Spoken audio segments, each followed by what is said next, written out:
প্রিয় দর্শক, আসসালামু আলাইকুম। আমি আজ তিনজন ভ্রষ্ট আইনজীবীকে নিয়ে কথা বলতে চাই। আমি বিশ্বাস করি তারা অনেক অভিজ্ঞ এবং তারা যা করছেন এটা তাদের অজ্ঞতা নয়, তারা বুঝে শুনে বিএনপিকে ফাঁদে ফেলার জন্য অথবা বাংলাদেশে একটা বিশৃঙ্খলা তৈরি করার জন্য সেটা করছেন। আমি শ্রদ্ধার সঙ্গে তাদের নামগুলি বলতে চাই। ব্যারিস্টার শাহরিয়ার কবির, অ্যাডভোকেট শিশির মনির এবং অ্যাডভোকেট আবু হেনা রাজ্জাকি।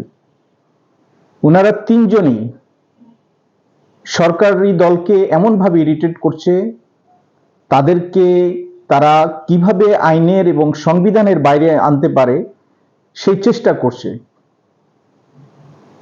আমি জানি না এটা কোনো ডিপ স্টেটের পরিকল্পনা কিনা, যে সরকারকে আইনের এবং সংবিধানের বাহিরে আনতে হবে, তারপর হয়তো শেখ হাসিনার সঙ্গে এর তুলনা করা হবে এবং এরপরে হয়তো এই সরকারকে আইন এবং সংবিধানের বাহিরে যাওয়ার জন্য বা সংবিধান বহির্ভূত কাজ করার জন্য অ্যাকুইজড করা হবে।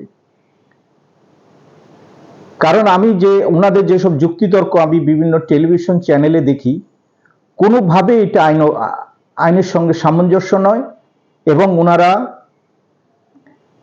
আইনকে ফলো না করে ওনারা ব্যক্তিগত মতামত দিচ্ছেন, যেটা এই দেশকে একটা খারাপ পরিস্থিতির দিকে নিয়ে যেতে পারে।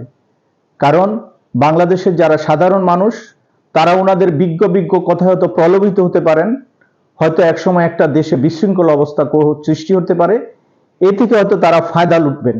কিন্তু আমি চ্যালেঞ্জ দিয়ে বলতে চাই যে ওনারা যা বলছেন তা অসাংবিধানিক, বেআইনি এবং মিথ্যাভাবে মানুষকে প্ররোচিত করার চেষ্টা করছেন। আমি আশা করব ওনাদেরকে যারা আমাদের মতো লোক শ্রদ্ধা করে, যারা ওনাদের কথার উপর অনেক নির্ভরশীল হয়, তাদের সঙ্গে ওনারা প্রতারণা করবেন না, মিথ্যা তথ্য দিয়ে আমাদেরকে আর বিভ্রান্ত করবেন না। কারণ জুলাই সনদ 2025 এবং গণভোট নিয়ে আপনারা যা বলছেন তা অবশ্যই আইন এবং সংবিধান বহির্ভূত, এবং আপনারা আমাদেরকে প্ররোচিত করছেন এবং মিথ্যাভাবে প্রলোভিত করছেন।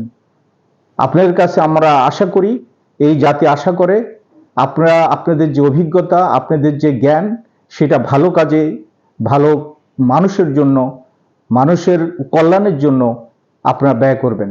ধন্যবাদ সবাইকে। আসসালামু আলাইকুম।